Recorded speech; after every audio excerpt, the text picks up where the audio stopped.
Martedì 13 gennaio, Sant'Ilario di Poitiers, vescovo e dottore della Chiesa.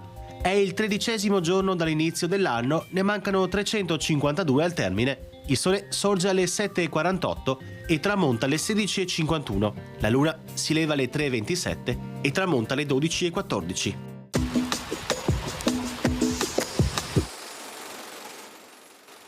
Eletto doge Paolo Renier, all'età di 68 anni, in un'elezione in cui tutti votano per lui, ad eccezione di suo fratello.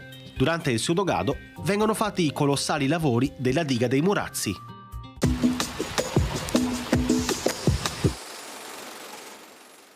Le previsioni per domani. Cielo da nuvoloso o molto nuvoloso a parzialmente nuvoloso, con schiarite probabilmente più significative di sera. È probabile qualche debole pioggia, più che altro al mattino su alcune zone di pianura. Temperature sulle zone pianeggianti in contenuto aumento, nelle valli contenute variazioni di carattere locale con prevalenza di aumenti. In quota diminuzioni moderate delle minime e lievi delle massime.